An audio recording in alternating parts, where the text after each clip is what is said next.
This episode from the life of Sherlock Holmes will be transmitted to our men and women overseas by short wave and through the worldwide facilities of the Armed Forces Radio Service. Petri Wine brings you Basil Rathbone and Nigel Bruce in the new adventures of Sherlock Holmes.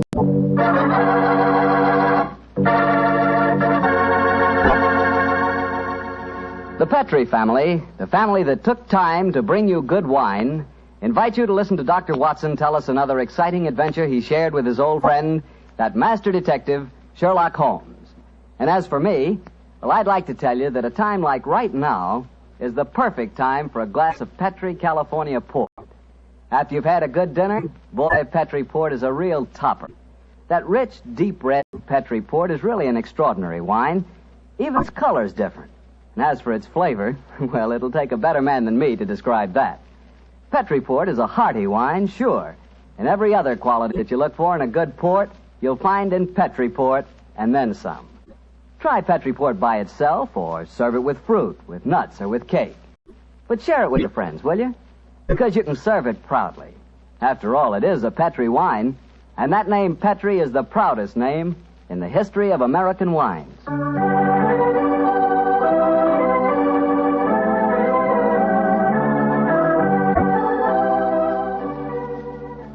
And now let's visit our old friend and host, Dr. Watson. Good evening, Mr. Bartell. Good evening, Doctor. Settle yourself down and get your pipe going. Thanks.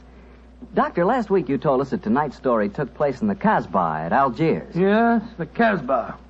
I remember it as the place of countless streets winding up and down, past colorful cafes where 100 tongues were spoken, and often a street would end in shadowy darkness which a man would be foolhardy to enter alone. Yes, Mr. Bartell, that was the Casbah that Sherlock Holmes and I knew in that winter of '99. Well, how did you happen to be out there, Doctor? Do you mind if I tell you the story from the start, Mr. Bartell? It really began on a wintry night in Street at the conclusion of a strange murder in Montrevor Castle. A charming young girl sat on the sofa of our lodgings in Baker Street and talked to us. But, Mr. Holmes, you can't say you'll have nothing more to do with the My dear Miss Montrevors. Stretfield, I found the true murderer of the Dowager Countess and committed suicide. Surely the case is ended. Yes, Mr. Holmes, you found the real murderer. But now I want you to find the unfortunate young man who fled England 5 years ago when he was suspected of a crime. This is a new development, Miss Stretfield. Please tell us about it. It's Douglas Milton that I'm talking about. Oh, yes. He was the heir to the title, wasn't he? Yes, Mr. Holmes. He was a sensitive, artistic boy, and when he knew that he was under suspicion, he ran away. Mm-hmm. Of course, everyone regarded his flight as an admission of guilt.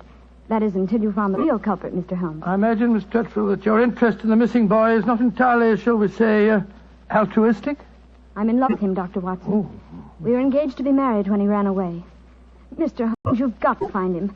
He must know that his name has been cleared and that he's inherited the title. Miss Stretfield, have you any direct news, any letter from your fiancé since he left 5 years ago? None. Any clues as to his hiding place? Only this. It's a painting I received anonymously a year after he had left. Oh. It was sent from a forwarding address in London. Here it is, Mr. Holmes. Thank you. Small painting. Very good one, too, I say. Yes. His splendid sense of composition and his use of color is unusually brilliant. You recognize this painting as the work of your fiancé, Miss Stretfield? I'm certain of it. Yes. Wonderful use of color. Observe the delicate shadings of that sunset and the brilliant green of the oasis. This scene is extraordinarily reminiscent of the desert in North Africa. Yes, that's what made me say I was certain he'd gone abroad, Mr. Holmes. But why should he go to North Africa? A good place, Watson, for an Englishman who imagines himself to be escaping justice. Remember, the Foreign Legion is stationed there. You think he might have joined the Legion, Mr. Holmes? Right. Would seem logical. No questions are asked of those who join it, and its colorful obscurity might easily appeal to a young fellow in trouble. Hello. What is it, Holmes? Quite a few grains of sand in the canvas in the frame here. Miss Stretfield, do you mind if I pry the canvas loose? Do anything you like, Mr. Holmes, if it gives you any clue to Douglas's whereabouts. Give me your penknife, will you, Watson? Yeah. Thanks, old chap. Here we are. Can you see anything? Uh-huh. Look. The word sheriff. An Elafroun. A stamped here. Sheriff is probably the framer's name, and Elafroun is a town some 50 miles from Algiers. That settles it. Miss Stretfield, I accept your case. Watson and I will go to Africa and try to find your fiancé, Douglas Milton.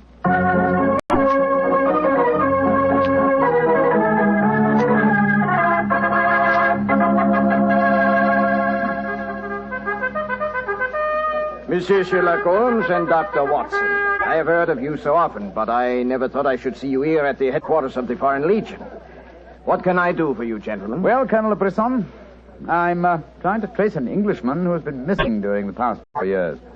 I have reason to believe that he might have joined the Legion. Yeah, I shall look in my records. Let me see. 4 years ago would be 1895. If Sherlock Holmes is tracking him, then I suppose he was in trouble in his own country. If he was in trouble, he might easily have come to us. We ask no questions. 97, 96, 95.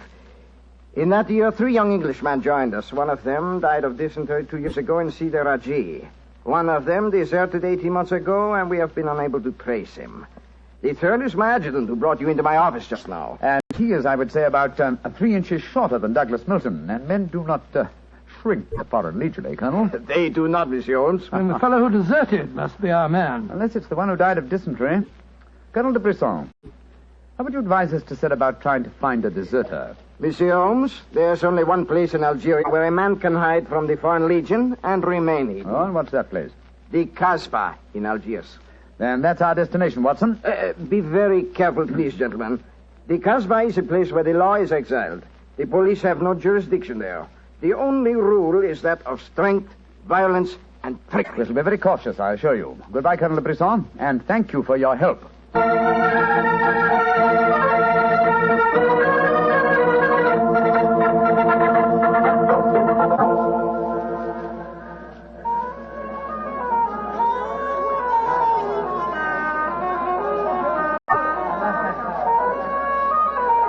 Well, I must say that I think Colonel de Brisson rather exaggerated the dangers of the Casbah. I suppose you're going to tell me this cafe is the headquarters for a dope smuggling ring or white slaving or something. Its ramifications are even more extensive than those you've mentioned. You're joking, Holmes. I assure you I'm not, old fellow. What? My old friend Duhamel is chief of police Algiers. When I told him our mission, he advised me to come here. A 500-franc note, and the proprietor can obtain any and all information regarding the underworld. For as little as 200 francs, can arrange a murder. So that gives you some idea of the relative values of the Casbah. Good Lord, then you've already spoken to the proprietor? Oh, yes, a charming scoundrelly fellow by the name of Rafi. I gave him 500 francs and asked him to set his underworld grapevine in motion to see whether an Englishman living in hiding here in the Casbah could be found. And I thought we'd come here for a quiet meal. Here's Rafi now. Let's hope he has news for us. Here we are, Rafi. Come and sit down, won't you? Rafi works fast, does he not, Mr. Holmes? Your friend is... My friend knows that you're working with me. What have you found out? A drink first. The tongue of Rafi is parched. Would you have me die of thirst before I give you my news? Vermouth cassis. You have news for me, then? But yes. Good, what is it? First, you will pay me more money, no? But I gave you 500 francs. You said that you'd do the job for that. Can I help it if some tongues are more costly to make wag than others? It took the 500 to get the wag. Am I to have nothing for my own trouble? Votre vermouth catch, Monsieur Rafi. Ah, good. The gentleman will pay for it. There you are. Merci, Missy. I will drink to your health, gentlemen, both of you. You will pay me more money, no? But my friend's already given you 500. You should stick to your bargain, my good fellow. My information is a bargain at 750 francs. It would be a bargain at 1,000, but Rafi will let you have it for 750 because he likes you. You will give it to me, no? And if I refuse? Then you get no information, and perhaps I spread news in the Casbah that makes it uncomfortable for you gentlemen to be there. Great Scott, this is blackmail. I get the money, no? You're a scoundrel, Rafi. Of course I am a scoundrel. Here's your money. And information? There is an Englishman hiding here in the Casbah. I do not know his name, but he is tall and fair-haired. I cannot tell you where he lives, but if you go to the Cafe of 1,000 Sighs, you will find a girl who sings there. A girl who sings like a nightingale. Her name is Aisha, and she can lead you to your Englishman. A girl named Aisha.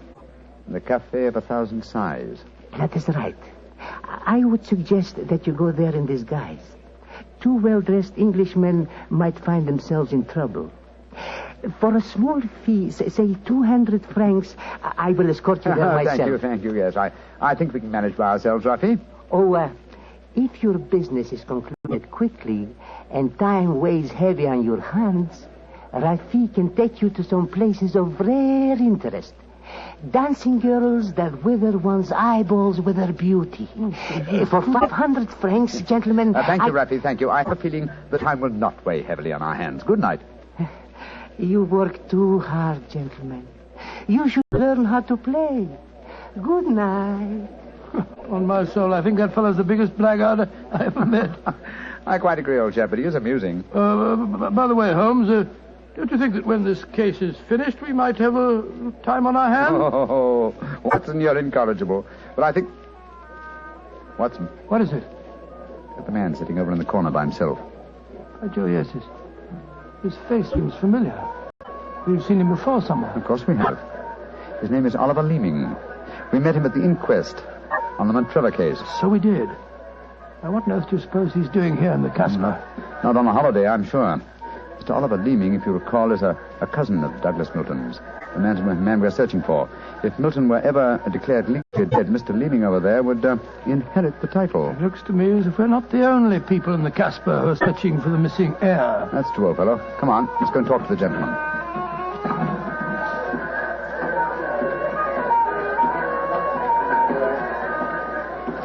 Mr. Oliver Leeming, how very odd to meet you here. Well. Sherlock Holmes and Dr. Watson, won't you sit down?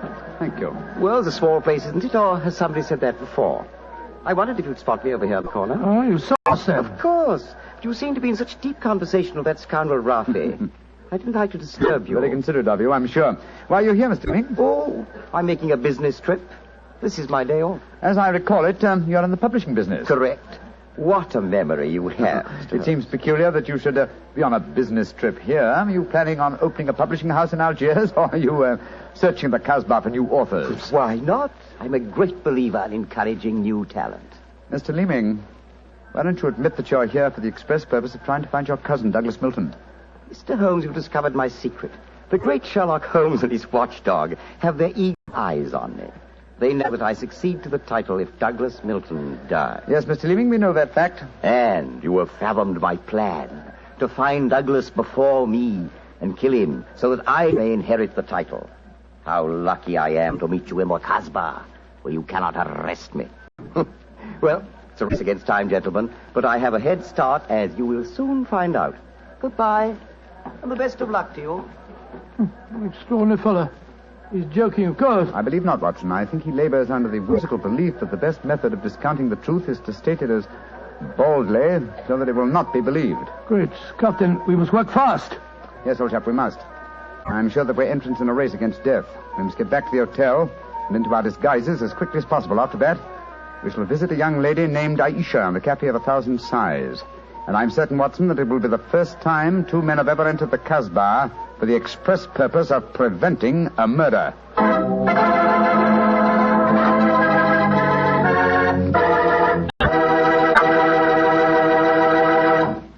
We'll hear the rest of Dr. Watson's story in just about a second, which gives me time to remind you that if you like the flavor of big, plump, juicy Muscat grapes, you'll love the flavor of Petri California Muscatel. What a wine. Petri Muscatel is the perfect after-dinner wine. It looks good, smells better than it looks, and when it comes to the taste department, well, you never tasted anything like it. For a really good wine, remember first Petri, then Muscatel. Petri Muscatel. Well, Doctor, I can hardly wait to hear what happened next. You, like Holmes, went back to the hotel, I suppose. Yes, Mr. Bartell. Holmes quickly adopted the disguise of an Arab guide, while I assumed the role of a tourist. And we started off on our search. Outside the Cafe of 1,000 Sighs, we met with a rude shock. Good Lord. It's the fellow we met in the cafe. Yes, Oliver Leeming, with a knife between his shoulders. He's dead, Holmes. Shouldn't we get into touch with the police? What can they do? Remember, there is no law on the Casbah. In any case, this man is beyond our help. Our job is to protect the living. Come on, old fellow. Let's go to the Cafe of 1,000 Sighs and find this girl, Aisha. The girl, Rafi says, sings like a nightingale. Comme un oiseau qui chante Je l'appelle ma petite bourgeoise. Ma ton kiki, ma ton kiki, ma ton quinoise. Il y en a d'autres qui me font le doux yeux, mais c'est elle que j'aime le mieux.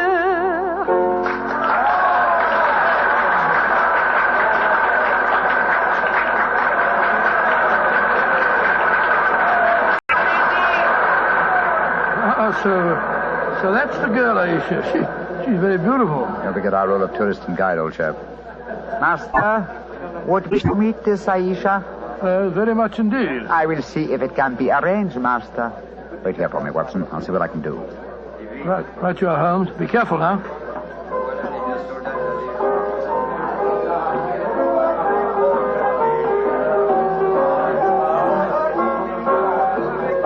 Mademoiselle Aisha? What you want, greasy one? There is an Englishman at the table over there.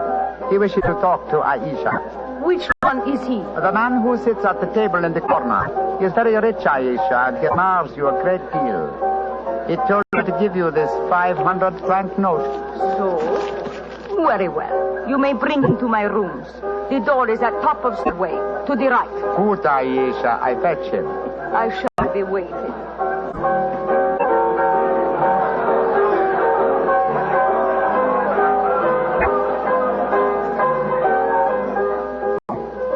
Aisha will see you, Master. Follow me, please. Oh, very well. I hope you know that you're going to handle this, Holmes. Don't worry, Watson. In this case, I think honesty will be the best policy. Well, I'm not so sure. This place is a thieves' kitchen if ever I saw one. You better be careful. First door to the right at the top of the stairs. This is it. Come in. Oh, come and sit over here, Mr. Englishman. Greasy one, you may leave us. Mademoiselle, I may as well tell you at once that I am not an Arab guide. My name is Sherlock Holmes. What do you want with me? Why you trick your way in here? Don't be frightened, mademoiselle. I can explain our mission in a very few words. My friend and I have come in search of an Englishman by the name of Douglas Milton. We have good news for him. What make you think I might know of him? A gentleman by the name of Rafi suggested that you might. What is your good news for this Englishman? That he has been cleared of suspicion of murder and that he is the rightful Earl of Montrevor. That means when he knows this, he will leave the Casbah and return to his country? Naturally, madame. I do not know this man. I have never heard of him. Here is your 500 francs. Goodbye. Not so fast, Aisha, mon petit chou. I've been listening from behind these curtains. Gentlemen, allow me to introduce myself. My name is Douglas Milton. Douglas Milton, we find you at last. It gives me infinite pleasure to have succeeded in my mission. How do you do, sir? Oh, this is very exciting. Yes, I think the occasion calls for a drink. What will it be, gentlemen? Well, I think a glass of port would be very nice, sir. Yes, it would be the most appropriate for toasting the new Earl of Montrevor. Splendid, splendid. Aisha, 10 glasses and a bottle of port and some creme de menthe for me. You are not going to England. I will never let you leave me. Oh, stop being so melodramatic, Aisha. Please bring 2 bottles and some glasses. Very well. I am sorry. Mr. Holmes, I can't tell you how I appreciate your trouble in coming all this way to find me. Well, I must tell you at once, there's one problem that makes it difficult for me to leave this country. You see, I deserted from the Foreign Legion. Yes, we know that, my boy. In fact, that's how we first got onto your trail. I shouldn't let that fact worry you, Mr. Milton. I'm certain the British consul in Algiers can arrange to have any charges dropped against a peer of the realm. Oh, well, I never thought of that. Here are the bottles. You must excuse the glasses, gentlemen. Tumblers are hardly correct, I suppose, but... Well, they won't spoil the flavor, I'm sure. 2 glasses of port and creme de menthe for me. Only 3 glasses, Aisha? Bring a glass for yourself. I do not wish to drink. And I insist that you do. Bring a glass, Aisha. Why should I drink if you are leaving? Mr. Milton, do you know Oliver Leeming? Oh, of course, he's my cousin. Yes, he came here half an hour ago and threatened me. Did you also know that he's lying dead in the street? Murdered? Well, yes, I did. If we went in the Casbah, I wouldn't tell you this, but Aisha stabbed him. She followed him when he left here. He killed him and then slipped back just in time to sing us a few moments ago. Oh, you needn't look so shocked, Dr. Watson. Life is cheap in the Casbah, and Aisha is a girl of violent passions. Come on, let's drink. A toast to the new Earl of Montrevor.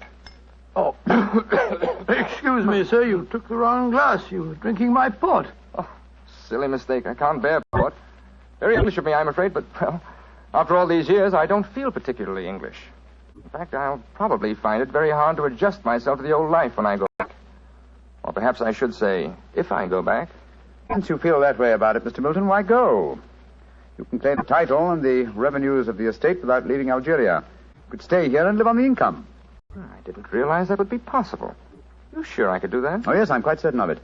But if you doubt my word, I suggest we all adjourn to the British consulate in Algiers.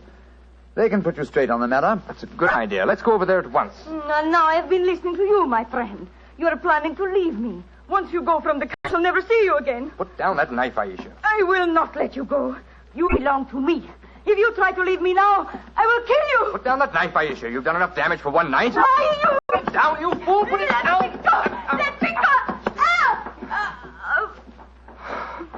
She twisted the knife on herself as she fell. Holmes, help me turn her over. She's dead, Mr. Milton. Poor Aisha. It's a bloody path that leads to the Montrevor title, sir. I suggest that we see that the poor girl's body is taken care of. And then go to the British consulate without any further delay.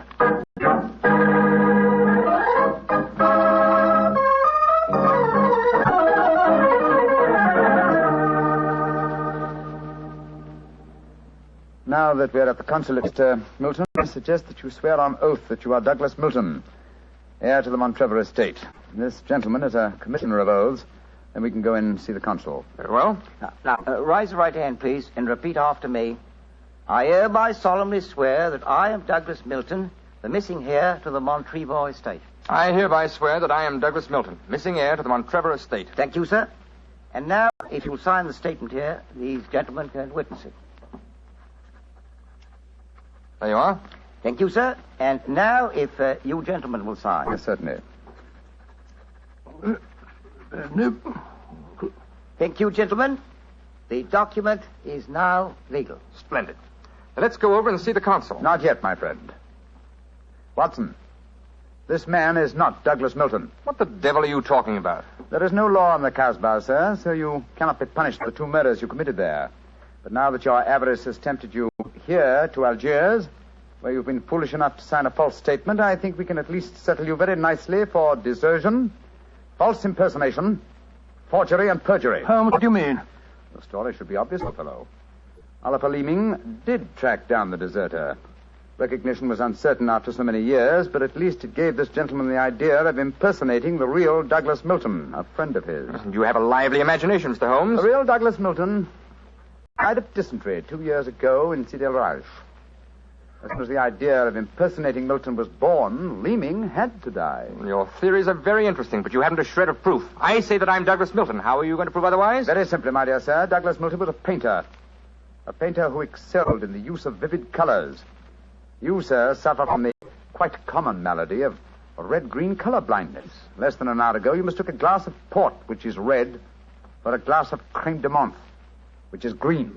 I knew at once that you were an imposter. You're cleverer than I thought you were, Holmes. Goodbye. Here, come back. No, Watson. Don't go after him. But we can't let him escape, Holmes. Don't worry, old chap. He won't escape. I sent a message to Colonel DeBridge. If you go to the window, I think you'll find that the consulate is being watched. The Legion has a long memory for desertion. I don't think he'll get very far.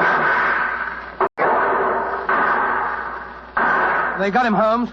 Shot him as he was trying to run away. A just death for him. He lived a life of violence and treachery, Watson. It's only fitting that he should die in the same manner.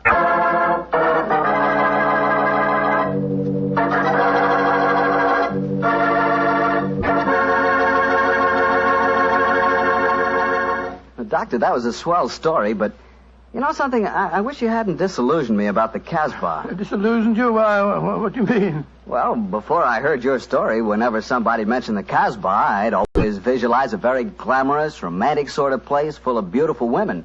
Every one of them a ringer for Hedy Lamarr. No. Yep.